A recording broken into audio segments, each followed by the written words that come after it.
مسند امام احمد بن حنبل میں حدیث ہے، صحابہ کرام نے عرض کی یا رسول اللہ صلی اللہ علیہ وسلم نماز کی بھی چوری ہوتی ہے؟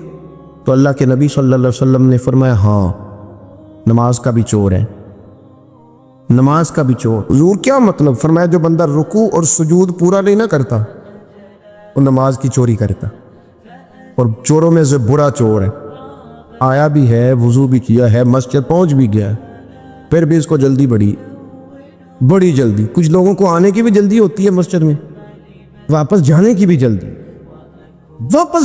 جلدی۔ میں سمجھتا ہوں کہ جب ایک بندہ ٹائم نکالتا ہے نا، وہ گھر سے نکلتا ہے، وہ وضو کرتا ہے، وہ مسجد آ جاتا ہے، تو اگر وہ بڑی جلدی بھی نماز پڑھے نا تو 1-1.5 منٹ کا فرق پڑتا ہے، اس سے زیادہ نہیں۔ لیکن وہ 1-1.5 منٹ کے لیے ساری نماز ضائع کر بیٹھتا۔ نبی رحمت سید عالم صلی اللہ تعالیٰ علیہ وآلہ وسلم کے سامنے ایک صحابی نے نماز پڑھی تو حضور علیہ السلام سے آ کے سلام لی تو اللہ کے نبی فرمانے لگے واپس جا اور نماز دوبارہ پڑھ۔ کوئی لفظ نہیں کہا اس نے، واپس گئے۔ صحابی تھے نا، میں اور آپ کسی کو منع کریں گے تو کہے گا کیوں جی، صحیح تو پڑھی ہے، اور واپس جاؤ نماز پڑھ۔ واپس گئے، نماز پڑھی، پھر آئے، سلام لی، حضور نے فرمایا واپس جا، نماز دوبارہ پڑھ۔ واپس گئے، پھر نماز پڑھی، تیسری دفعہ آئے تو حضور نے فرمایا نماز واپس کر، تو ہاتھ باندھ دیے۔ یہ جملہ اہل معرفت کے لیے ہے، وہ خوب سمجھیں گے۔ عرض کی سونیا مجھے تو پڑھنی نہیں آتی، محبوبہ مجھے سکھائی دیں، میری مدد ہی کر دیں۔ حضور پڑھنی نہیں آتی، بتائیں کیسے پڑھنی ہے؟ تو نبی کریم علیہ السلام نے فرمایا جب وضو کر تو اطمینان کے ساتھ کر، اور فرمایا جب رکوع کر تو پھر اطمینان کے ساتھ کر، اور فرمایا جب سجدہ کر تو پھر اطمینان کے ساتھ کر، اور جب اتحیات میں بیٹھ، تشہد پڑھ، دعائیں پڑھ، درود پڑھ تو پھر ذرا اطمینان کے ساتھ پڑھ، ذرا سکون کے ساتھ نماز پڑھ۔ گویا حضور بتا رہے ہیں کہ جب تم اطمینان کے ساتھ پڑھو گے تو پھر عرش کا مالک بھی اجر بھی جھولی بھر کے عطا فرمائے، جلدی بڑی۔ اور میں نے تو 2-4-5 جو میرے پیار والے سنگی ہیں ان کے ساتھ نماز پڑھ کے دیکھی ہے، تو میں نہیں پہنچ سکا ان کے ساتھ۔ بڑی کوشش کی ہے کہ چلو چھوٹی سے چھوٹی صورت پڑھیں، اور اللہ بہتر جانتا ہے کیسے پڑھ لیتے ہیں اور کیوں کر پڑھ لیتے ہیں، کچھ سمجھ نہیں آتی، وہ پڑھ لیتے ہیں اور بڑی رکھتے پڑھ لیتے ہیں۔ ایک بات اور کہہ دوں، کچھ زیادہ ہی لمبی پڑھ لیتے ہیں، سارے نمازی سلام کے لیے انتظار کر رہے ہیں، اور 3 بندے 3 کل وہ کہتے اسی زیادہ نیک آ، اسی تو پکاواں گے تاں ہی پڑھنا جی۔ اور خدا کے بندو یاد رکھو، جب لوگ انتظار کر رہے ہوں تو نماز مختصر ادا کرنے کا حکم۔ اگر آپ کا شوق ہے، آپ ارادہ رکھتے ہیں، آپ میں چاہت ہے کہ میں نے نوافل زیادہ پڑھنے ہیں، تو مسجد کے سین میں بھی جگہ ہوتی ہے، بیسمنٹ میں بھی جگہ ہوتی ہے، آپ نے سارے لوگ لائن میں لگا دیے اور سب سے اگلی صف میں نماز پڑھ رہے ہیں، تو اس سے تو کئی خطرات پیدا ہوتے ہیں کہ شاید یہ سب سے بھلا نمازی ہے۔ کئی بندے پریشان ہو جاتے ہیں، یہ تو زیادہ نیک نکل آیا ہے۔ آپ تھوڑا دکھیں، غور کریں، چیزوں کو اعتدال میں رکھیں۔ محمد الرسول اللہ والذین معہ اشداء علی الکفار رحماء بینہم، وہ لوگ جو نبی پاک علیہ السلام کے ساتھ تھے، کافروں پہ سخت تھے، آپس میں رحم دل تھے۔ ان کو اللہ تبارک و تعالیٰ نے ہمارے لیے نمونہ ہدایت بنایا۔ قرآن مجید فرقان حمید نے منافقین سے بھی یہی مطالبہ کیا تھا کہ تم اس طرح ایمان لاؤ جس طرح صحابہ ایمان لائے۔ وَإِذَا قِيلَ لَهُمْ آمِنُوا كَمَا آمَنَ النَّاسُ، جب ان سے کہا جاتا کہ اس طرح ایمان لاؤ جس طرح یہ لوگ ایمان لائے، تو وہ چونکہ منافق تھے، ان کا جواب بھی منافقوں والا تھا۔ قَالُوا أَنُؤْمِنُ كَمَا آمَنَ السُّفَهَاءُ، تو کہنے لگے کہ ہم اس طرح ایمان لائیں جس طرح یہ بیوقوف ایمان لے آئے۔ انہوں نے تو گھر بار چھوڑ دیے ہیں، انہوں نے تو فقیری اختیار کر لی ہے، یہ تو ایک وقت کھاتے ہیں، یہ تو ہر وقت میدانوں میں رہنا پسند کرتے۔ وہ معاذ اللہ اس کو بیوقوفی جانتے تھے۔ الا انہم ہم السفہاء، اللہ فرماتے ہیں خبردار ہو جاؤ، یہ خود بیوقوف ہیں، یہ حضور کے غلاموں کو بیوقوف کہیں۔ یہ بڑی نکھری، بڑی سونی، بڑی شاندار جماعت ہے حضور کے صحابہ کی۔ اس جماعت نے اس جماعت کے ممبران نے، اس جماعت میں شامل حضور کے صحابہ کرام کی نکھری خوبصورت جماعت نے امت کو بڑے رہنما اصول دیے،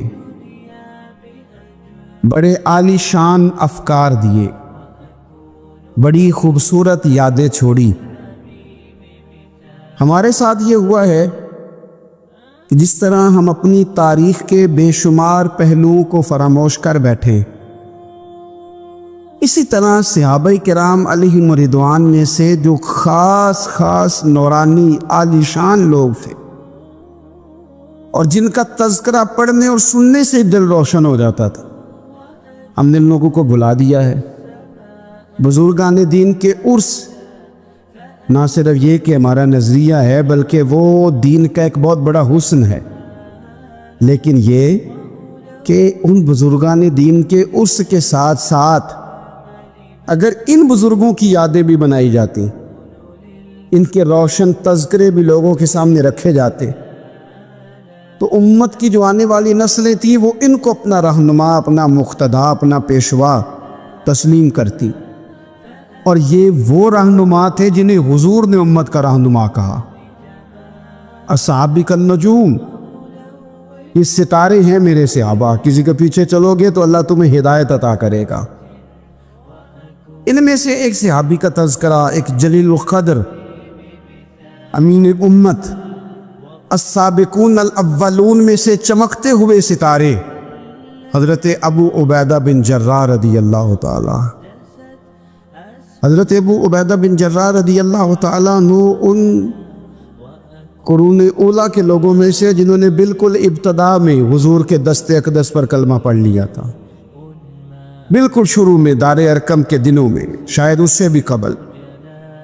حضرت صدیق اکبر رضی اللہ تعالیٰ عنہ کی دعوت پر یہ مسلمان ہو گئے، بالکل شروع کے لوگ ہیں، وہ جو 10 لوگ جنہیں حضور نے جنت کی بشارت دی، عشرہ مبشرہ، ان میں نام ہے حضرت ابو عبیدہ بن جراح کا۔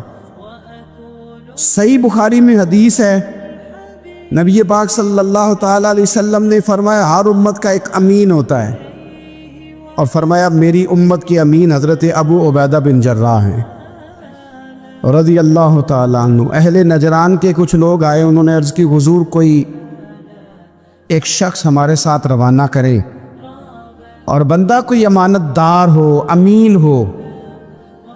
تو حضور مسکرائے، فرمایا میں تمہیں ایسا امانت دار دیتا ہوں کہ وہ اس طرح کا امانت دار ہے جس طرح کا کسی کو امانت دار ہونا چاہیے۔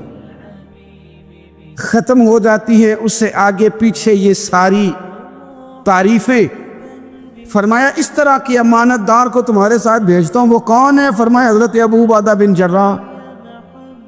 اتنے فضائل جس شخص کے ہیں، آپ لوگوں کی کمزوری نہیں ہے، ہماری کمزوری ہے۔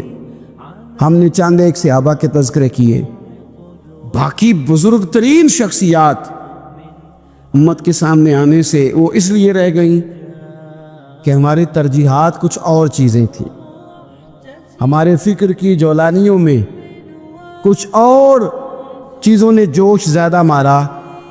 حضرت ابو عبیدہ بن جراح وہ خوبصورت آدمی ہے کہ ابن ماجہ میں ایک بڑا انوکھا فرمان موجود ہے۔ ابن ماجہ میں حضرت عائشہ صدیقہ رضی اللہ تعالیٰ عنہ سے کسی نے پوچھا کہ نبی پاک صلی اللہ تعالیٰ علیہ وسلم کو سب سے زیادہ محبوب کون ہے، حضور کو سب سے زیادہ پیار کس سے ہے؟ تو فرمایا سادی سی بات ہے، ابو بکر صدیق سے، عمر فاروق سے۔ اس شخص نے کہا نہیں، میں ان کے بعد پوچھنا چاہ رہا تھا۔ تو فرمایا یہ بھی بڑی واضح بات ہے، ان کے بعد میں نے حضور کو جن سے سب سے زیادہ پیار کرتے دیکھا وہ حضرت ابو عبیدہ بن جراح ہیں، سب سے زیادہ میں نے محبت کرتے دیکھا۔ اور مسلم شریف میں یہ حدیث آپ کو ملے گی، حضرت عائشہ صدیقہ فرماتی ہیں اگر حضور خود اپنے فرمان سے خلیفہ بناتے تو اپنے بعد ابو بکر کو بناتے، ان کے بعد حضرت عمر کو بناتے، ان کے بعد بناتے تو ابو عبیدہ بن جراح کو بناتے۔ اتنا بڑا آدمی حضرت ابو عبیدہ بن جراح رضی اللہ تعالیٰ، اتنی بڑی شخصیت۔ اور پتہ ہے آپ کو ان پر صحابہ کا اعتماد کس طرح کا ہے؟ جب حضور علیہ السلام کے وصال ظاہری کے بعد صحابہ بیٹھے نا، میٹنگ ہو رہی تھی خلیفہ بنانے کے لیے، امت کا اجماع ہو رہا تھا حضرت صدیق اکبر پر،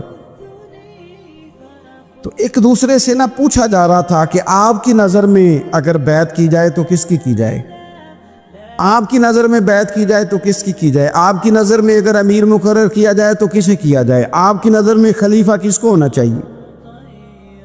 تو امت کا اجماع جناب صدیق اکبر کی طرف تھا۔ تو حضرت صدیق اکبر سے پوچھا گیا، آپ بتائیے اگر آپ بیعت کریں گے تو کس کی کریں گے؟ حضرت صدیق اکبر نے کہا 2 لوگوں کی، اگر حضرت عمر کو آگے لگاؤ گے تو پھر بھی میں بیعت کر لوں گا، اور اگر ابو عبیدہ بن جراح کو آگے لگاؤ گے تو میں پھر بھی بیعت کر لوں گا۔ میں ان دونوں کی بیعت کرنے کو تیار ہوں۔ یار اتنا بڑا آدمی، کتنے کو کتابیں لکھی جانی چاہیے تھی، کتنے کو دن منانے جانے چاہیے تھے، کتنے کو ان کے نام ہمیں خطبے کرنے چاہیے تھے، کتنے کو تذکار ان ہستیوں کے ہونے چاہیے۔ حضرت عمر فاروق رضی اللہ تعالیٰ عنہ کا وصال ہو رہا ہے، کیونکہ جناب ابو عبیدہ بن جراح رضی اللہ تعالیٰ عنہ پہلے وصال فرما گئے تھے، تو جناب عمر فاروق رضی اللہ تعالیٰ عنہ کا وصال ہو رہا ہے۔ کسی نے کہا کسی کو خلیفہ نامزد کر دیں، فرمایا 6 لوگوں کی میں نے کمیٹی بنا لیا، کسی کو بنا لینا۔ ہاں اگر آج ابو عبیدہ بن جراح ہوتے تو پھر میں کمیٹی نہ بناتا، پھر میں ان کو امیر بناتا، اور اگر رب مجھ سے پوچھتا کہ عمر کس کو امیر بنا کے آئے ہو تو میں کہتا اے اللہ جسے تیرے نبی کریم نے امین فرمایا تھا انہیں میں امیر بنا آیا ہوں۔ اتنے بڑی شخصیات، اتنے بڑے نام، اتنا بڑا مرتبہ، اور پھر 2 ہجرتیں کی حضرت ابو عبیدہ نے، حبشہ بھی گئے، مدینہ بھی آئے، ہر جہاد میں شامل ہوئے، اور عشق کے امتحان دینے کی باری آئے تو سب سے پہلے دیے۔ زرہ کی 2 کڑیاں ٹوٹ کے احد کے میدان میں حضور کے رخساروں میں پیوست ہو گئی تھی، دوڑ کے آئے حضرت ابو عبیدہ، اور ایک کڑی اتاری، اپنے دانت سے زور سے کھینچی تو ایک دانت ٹوٹ گیا، پھر دوسری کڑی زور سے نکالی حضور کے رخسار نور سے تو دوسرا دانت ٹوٹ گیا، لیکن حضور کی تکلیف برداشت نہیں کر سکے۔ عجیب امتحان لیا ان کی محبت نے بھی، عجیب امتحان لیا۔ اعظم بلا سے اپنی وہ ہستی ہی کیوں نہ ہو، جو چیز اس کی راہ میں حائل ہو پھونک دو۔ عجیب امتحان لیا۔ احد کے میدان میں ان کے والد ان کے مقابلے میں آ گئے تھے۔ یہاں تو مقابلہ ہوتا ہے نا دولت اور دین کا، تو لوگ کمزوری دکھا جاتے، وطن اور دین کا تو لوگ کمزوری دکھا جاتے۔ یہاں تو مقابلہ ہوتا ہے نا ہمارا اپنے نفس کی خواہشات اور دین کا، تو غلبہ کچھ اور چیزیں لے جاتی ہیں، لیکن سامنے باپ ہے اور اس طرف دین ہے، حضور کی محبت ہے، نبی پاک کی غلامی ہے، مقابلہ ہو رہا ہے، قبول کس کو کرنا ہے؟ حضرت ابو عبیدہ نے پھر فیصلہ کیا، میدان احد میں تلوار اٹھائی اور باپ کی گردن کاٹ کے پھینک کے لوگوں کو بتایا کہ کائنات میں ہم سب سے بڑھ کے پیار کرتے ہیں تو مدینے والے محبوب سے کرتے ہیں۔ اتار دی گردن باپ کی۔ حضرت ابو عبیدہ بن جراح رضی اللہ تعالیٰ عنہ نے اس طرح قربانیاں پیش کی۔ میدان کے آدمی تھے، میدان میں رہے، ساری زندگی میدان میں رہے، لشکروں کی قیادت کی ساری زندگی۔ حضرت ابو بکر صدیق رضی اللہ تعالیٰ عنہ نے ان کو جہاد کے لیے بھیج دیا تھا۔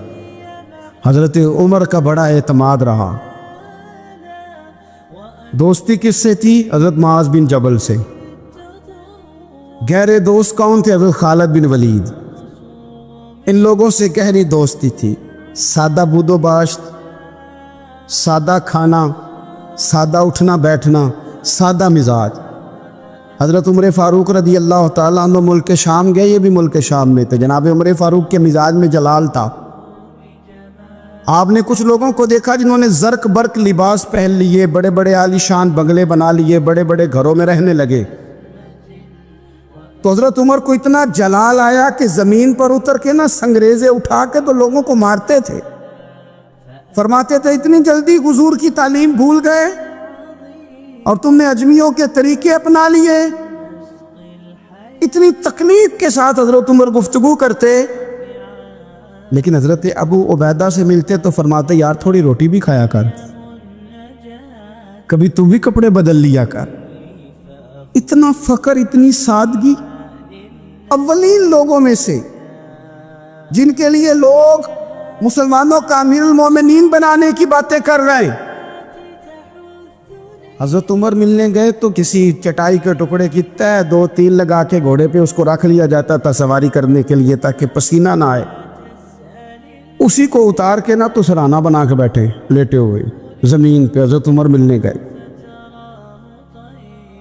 تو حضرت عمر فاروق رضی اللہ تعالیٰ عنہ کو بھی اپنے ساتھ زمین پہ بٹھا لیا تو حضرت عمر فرمانے لگے میں نے تو روٹی کھانی ہے تجھ سے، دوست ہے میرا، کھانا کھلا۔ تو کہنے لگے کھلاتے ہیں نا، کھلانا کیوں نہیں؟ یہ بھی لوگ تھے، اسی دھرتی پہ رہتے تھے، ان لوگوں کو نا کسی چیز نے اپنے قبضے میں نہیں لیا،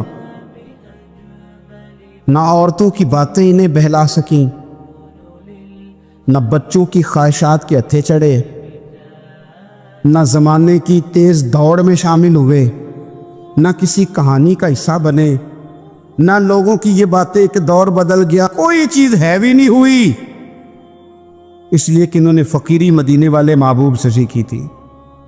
فقر میرے نبی کریم علیہ السلام سے سیکھا تھا، فقر تازہ تھا، ذہن وسیع تھا۔ حضرت سیدنا عمر نے کہا روٹی کھانی ہے تو تھیلے میں ہاتھ ڈالا، 2 خشک ٹکڑے روٹی کے نکالے اور فرمایا کھا لے۔ حضرت عمر نے پکڑ کے منہ میں رکھے، چبائے اور جناب عمر وہ پڑے، فرمانے لگے ہر بندے کو دنیا نے اپنے قبضے میں کر لیا ہے، لیکن ابو عبیدہ تو آج بھی بچا ہوا ہے، دنیا تجھے اپنے جال میں پھنسا نہیں سکی، تو قابو نہیں آیا، تو آج بھی اپنی جگہ پہ قائم ہے، تو وہیں کھڑا ہے جہاں مدینے والے محبوب نے ہمیں کھڑا کیا، تو وہیں کھڑا ہے یار۔ اتنے حسین آدمی، اتنا بڑا نام، اتنا بڑا قد، اتنا بڑا کردار، اتنا بڑا حسن، ہزاروں کی فوج کے سپہ سالار ہیں، اگر میں کہہ دوں چیف آف آرمی سٹاف ہے، میرا خیال ہے میری بات غلط نہ ہوگی، اتنی بڑی فوج کے سپہ سالار، اور اس فوج کے سپہ سالار جس میں کئی دفعہ سپاہی بن کے حضرت خالد بن ولید بھی لڑائی کر رہے ہیں، اتنی بڑی فوج کو کمان کرتے، لباس وہی سادہ، غذا وہی سادہ، انداز وہی، رومی بہت بڑی طاقت سمجھتے تھے اپنے آپ کو۔ جناب عمر کے زمانے میں ان کے خلاف لشکر کشی ہوئی، امیر کون ہے؟ حضرت ابو عبیدہ۔ ہاتھ میں تلوار پکڑی، گھوڑے پہ بیٹھے چلے گئے، محاصرہ کر لیا رومیوں کا، گھیر لیا۔ اب رومیوں نے کچھ تھوڑی سی مزاحمت کرنے کی کوشش کی، باہر آئے، لیکن کچھ بھی نہ ہو سکا، منہ کی کھا کے واپس اندر چلے گئے۔ کئی دنوں سے حضرت ابو عبیدہ کی فوج نے محاصرہ کیا ہوا ہے، جب تنگ آ گئے تو پیغام بھیجا کہ ہم صلح کرنا چاہتے ہیں۔ فرمایا صلح تو مسلمانوں کا پسندیدہ کام ہے، آ جاؤ۔ انہوں نے کہا جی ہم جزیہ دے دیں گے، ہم کسی طریقے مسلمانوں کے اطاعت میں آ جائیں گے، آپ ہم سے بات کریں۔ فرمایا بھیجو۔ ان کا سپہ سالار آیا، انہوں نے روب ڈالنے کے لیے نا مسلمانوں پہ سپہ سالار کو بڑے قیمتی کپڑے پہنائے، زرق برق لباس، عالی شان پوشاکیں، 5-7 لوگ ساتھ، یہ لوگوں کا طریقہ ہوتا ہے۔ وہ پریشر ڈالنے کے لیے لوگ کرائے کا مکان بھی خرید لیتے، کرائے کی کار بھی حاصل کر لیتے، لوگوں کے برتن بھی استعمال کر لیتے ہیں، کسی کے گھر سے فرنیچر بھی منگوا لیتے ہیں۔ تو آپ نے نا وہ زرق برق لباس پہنے ہوئے ان لوگوں کو آتے دیکھا۔ اب وہ بڑے اپنے انداز میں تو روب ڈالنے کے لیے آئے تھے نا، تو آ کے پوچھا مسلمانوں کے امیر کہاں ہیں لشکر کے؟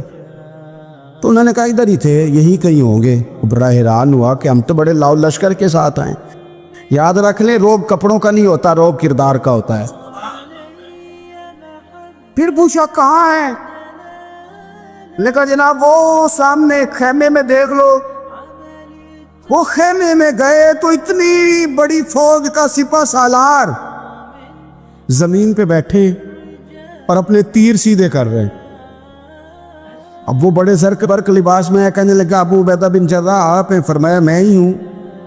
کہا ملنا تھا؟ فرمایا آ جاؤ۔ کہنے لگا آپ تو زمین پہ بیٹھے۔ تو آپ فرمانے لگے ہمارے بزرگ زمین پہ ہی چلتے تھے، زمین پہ ہی بیٹھتے تھے، زمین پہ ہی کھاتے تھے، نیند آتی تھی تو زمین پہ ہی سو جاتے تھے۔ وہ حیرانگی سے کہنے لگا آپ اتنے بڑے سپہ سالار ہو کے اس طرح رہتے ہیں؟ فرمانے لگے میری ضروریات ساری پوری ہوتی ہیں، پھر بھی کبھی کوئی مشکل بن جائے تو میں تھوڑا سا قرضہ لے لیتا ہوں حضرت معاذ بن جبل سے، ان کو مشکل آ جائے تو مجھ سے لے لیتے ہیں۔ تو بالکل صحیح گزارا ہو رہا ہے کہ اس طرح کیوں بیٹھے ہیں؟ یہ کیا بات ہے؟ ہمارے ہاں لوگوں کا رونا دھونا نہیں، روز مکان کوئی نہیں تو رو پڑے، بچے کی شادی کرانی ہے تو رو پڑے، اوہو جی کیا بتائیں غریبی بڑی ہے تو رو پڑے۔ زمین پہ بیٹھے ہیں، زمین پہ بیٹھ کے خشک ٹکڑے کھا رہے ہیں، پر کہہ رہے ہیں بڑے مطمئن ہیں۔ یار کیا ہوا؟ کوئی ایسا مسئلہ نہیں، اگر کبھی مشکل آ جائے تو میرے دوست ہے حضرت معاذ بن جبل، تھوڑا قرضہ لے لیتا ہوں، ان کو ضرورت پڑے تو مجھ سے لے لیتے ہیں۔ رومی صلح بھی کر گئے، بات بھی کر گئے، پر جہاں جہاں گئے نا حضرت ابو عبیدہ بن جراح کا فقر بھی بیان کرتے گئے۔ ہندوستان میں مسلمانوں نے ہندوؤں کو دیکھا کہ وہ مہندی کی رسم کرتے ہیں، اس پر پھر اتنی زیادہ توجہ لوگوں کی بڑھ گئی کہ وہ باقاعدہ شادی کا حصہ بن گئی، باقاعدہ اس پہ بہت بڑا سرمایہ خرچ ہونے لگ گیا۔ پھر اس کے ساتھ ساتھ فی نفس ہی عورت کا ہاتھوں پہ مہندی لگانا تو ناجائز نہیں، لیکن اس میں پھر ایک باقاعدہ تقریب رکھ لینا، پھر مرد عورتوں کا اکٹھے ہونا، پھر ڈھول ڈھمکا ہونا، پھر شور شرابہ ہونا، اس کی شریعت قطعاً اجازت نہیں دیتی۔ پھر یہ ہوتا تھا کہ شادی سے قبل جب رشتہ طے ہوتا تھا تو طریقہ یہ تھا کہ لڑکی اور لڑکے کا نکاح کر دیا جاتا تھا اور مناسب وقت پر رخصتی ہو جاتی تھی۔ نبی پاک صلی اللہ تعالیٰ علیہ وسلم نے حضرت سیدہ عائشہ صدیقہ رضی اللہ تعالیٰ عنہ کے ساتھ نکاح کیا اور 3 سال کے بعد رخصتی ہوئی۔ چلے بعد میں لوگوں نے اگر نکاح نہ کیا تو پھر کہا کہ نسبت طے کر دی ہے، یہ بڑا سونا اچھا صاف ستھرا فکرہ تھا۔ اب باقاعدہ اس نام کو منگنی کا نام دے دیا گیا، اور ہم دوسروں کی چال چلتے چلتے اپنی وزاداری بھولتے جا رہے ہیں۔ دیکھا دیکھی نا لوگوں کی، دیکھا دیکھی۔ میرج ہال کا تصور صرف اتنا تھا کہ اب آبادیوں میں جگہ موجود نہیں ہے تو باقاعدہ ایسے ہال بنا لیے جائے جن میں نکاح آسانی سے ہو جائے، لیکن اب تو مہنگے سے مہنگا حال، اس میں پھر سہولیات، پھر اس میں آسانیاں، پھر کھانے کی بھرمار اور مختلف ڈشیں۔ یہ سوائے اپنے اوپر بوجھ ڈالنے کے، امیر بوجھ ڈالتے ہیں، غریبوں کو پریشان کرتے ہیں، ان کے بچے دیکھا دیکھی اس چکر میں پڑ جاتے ہیں، حالات سنگینی کا رخ اختیار کر جاتے ہیں۔ منگنی باقاعدہ میرج ہال میں ہونے لگ گئی۔ اللہ تعالیٰ معاف فرمائے تو وہاں بھی مردوں عورتوں کا اختلاط ہے باقاعدہ۔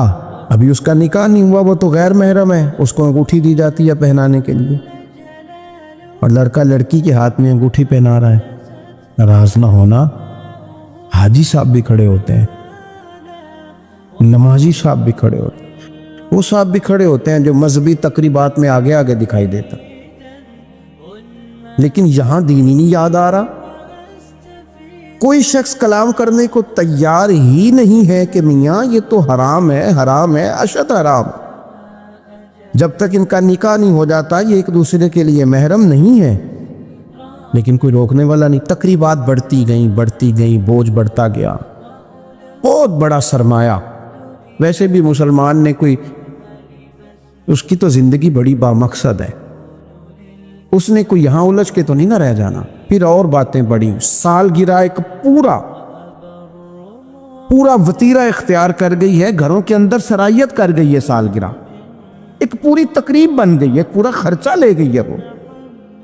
کیا مسلمان اتنے اپنے آپ کو فضول سمجھنے لگے ہیں معاذ اللہ کہ وہ فارغ ہیں جس کام میں جو مرضی ایک ماحول بناؤ، اور پھر چلتے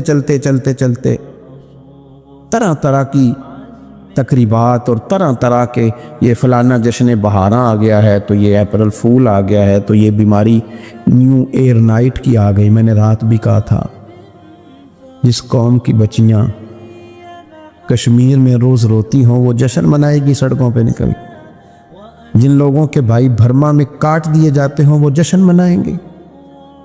او خدا کے بندو، لوگوں نے تو تنقید کر کے چپ کر گئے، تنقید کر کے۔ دیکھو جی، عرب شریف والوں نے وہاں سینمے کھلوا دیے، تم تو تنقید کر کے چپ کر گئے نا۔ یہ وہ مقام کرب ہے، یہ وہ مقام خوف ہے۔ جب عرب کی دھرتی پہ عورتیں ناچیں گی تو مجھے بتاؤ نا، امام حسین کے دل پہ کیا گزرے گی؟ امام حسن کو کیا اس سے اذیت پہنچے؟ آپ کو پتہ ہے سیدہ پاک کو کتنی تکلیف ہوگی، مولا کائنات کو کتنی ہوگی، عثمان غنی کو، فاروق اعظم کو، صدیق اکبر کو۔ تمہیں پتہ ہے یہ عرب کا ملک کسی ایک شخص کی حکومت کی جگہ نہیں ہے، یہ کسی خاندان کا نہیں ہے، کسی قبیلے کا نہیں ہے، کسی سیاستدان کا نہیں ہے۔ یہ عرب شریف تو میرے نبی پاک کا وطن ہے۔ اس وطن میں جب گانے باجے ہوں گے، ڈھول ڈھمکے ہوں گے، تماشے ہوں گے، حضور کے قلب نور کو کتنی تکلیف ہوگی۔ اور ہم ہیں کہ مذاق بنا ہوا ہے۔ کہاں ہیں وہ لوگ جو روز کہتے تھے موویاں بنا بنا کے غریب لوگوں کو پکڑ کے کہتے تھے یہ فلانی غلط حرکت کر رہا ہے، یہ فلانی۔ تمہارا فتویٰ غریب کے حق میں اور ہے اور امیر کے حق میں اور ہے۔ اب بھی تو کوئی 2 ویڈیو بنا دو نا کہ یہاں یہ ظلم ہو رہا ہے۔ اور جب سال گزریں تو قومیں اپنا حساب کرتی ہیں، اور میرا اور آپ کا سال وہ گزر رہا ہے جہاں قرضہ زیادہ لے لیا گیا ہے، جہاں قومیں گروی رکھی جا رہی ہیں، جہاں ہمارا ہر پیدا ہونے والا بچہ مقروض پیدا ہوتا ہے، لیکن مزاج بن گیا نا بس مناؤ، جو ملتا ہے اسے مناؤ۔ یہ کس نے شوق پیدا کیا ہمارے بچوں کے اندر روز شادیوں پہ جانے کا، تیار ہو کے جانے کا؟ کس نے شوق پیدا کیا؟ بڑوں نے۔ نہ مانے بزرگ، بڑوں نے شوق پیدا کیا۔ ہم نے ابلاغ اس طرح کا کیا، او کدی کدی موقع آنا ہوں ہے، انہوں بھی نہ جائیے، ورنہ ہمارے بچوں میں شوق کبھی نہ آتا۔ ہم نے ابلاغ کیا ہے، ہم نے توجہ دلائی ہے۔ بچے چھٹیاں کر رہے ہیں، یہ ہم پریشان ہیں ان دنوں میں، پیپر بچوں کے قریب ہیں مدرسے کے، اور چوتھے دن کو بچہ درخواست لے کے آ جاتا ہے فلانے کی شادی ہے، فلانے کی شادی ہے۔ میرے ابا جی کہا کرتے تھے، تھوڑے سے ہم بڑے ہوئے تو ابا جی شادی پہ جانا ہے تو کہتے تھے جوان منڈے دا کی کام میں بھی آمت جانے دا، ہم جائیں گے نا تو میری اماں جائے گھر رہو آرام سے۔ ہمارے پرانے بزرگ اس طرح کی تربیت کرتے، کہتے تھے تمہارا مطلب کیا، اس شادی پہ تم نے کیا کرنا؟ اور یہاں سارا کام ہی بچے اور بچیوں کو دے دیا گیا، بچے اور بچیوں کو، اور تیار کر کے نہیں جاتا۔ کسی خاص جگہ پہ کوئی مجبوری ہو جائے، قربت اتنی زیادہ ہو کہ رہا نہ جائے، تو کبھی نکاح پڑھانے کے لیے جاؤں نا تو بس میرے کانوں سے آواز ٹکراتی نہیں، لیکن میں سمجھ جاتا ہوں کہ کیا باتیں گونج رہی ہیں۔ اور پردہ ہی کر لو تھوڑا سا، وہ کہتے ہیں پردہ، یہ بچی کے نکاح کی مووی نہ بنی تو فلم ہی نہیں مکمل ہوگی۔ اس خوشی کے موقع پر بھی آپ یہ کہہ رہے ہیں کہ لو جی پردہ کرو اور دوپٹہ لو، تو اتنے پیسے دیے وہ بیوٹی پارلر والے کو، وہ کدھر جائیں گے؟ کون ہیں یہ لوگ سارے؟ میں اور آپ نہیں ہیں، ہم ہی تو ہیں یہ سارے۔ یہ کس پر تنقید کر کے ہم چپ کر گئے ہیں؟ ہم سارے خود ہیں، اور ہم سب مل ملا کے اس سوسائٹی کا حصہ بنتے جا رہے ہیں۔ اب تو بھائی وہ مہنگے میرج ہال کے اندر جب میرج ہال لیا جاتا ہے تو ایک سمت عورتیں، ایک سمت مرد، اور بیچ میں پردے کا بندوبست بھی نہیں کرایا جاتا، چونکہ یہ تو دکھیا نوس لوگ ہیں یہ پردہ کراتے ہیں۔ وہ کہتے ہیں لو اتنی تیاری کی، کپڑے دکھانے کس کو ہیں؟ تم پردہ کرا رہے ہو۔ خدا سے ڈرے، مسلمان ان ابس کاموں کے لیے نہیں ہے، تو اونچے مقاصد کے لیے آیا۔ تو دیکھنا، تیری تو بڑی عظمت ہے۔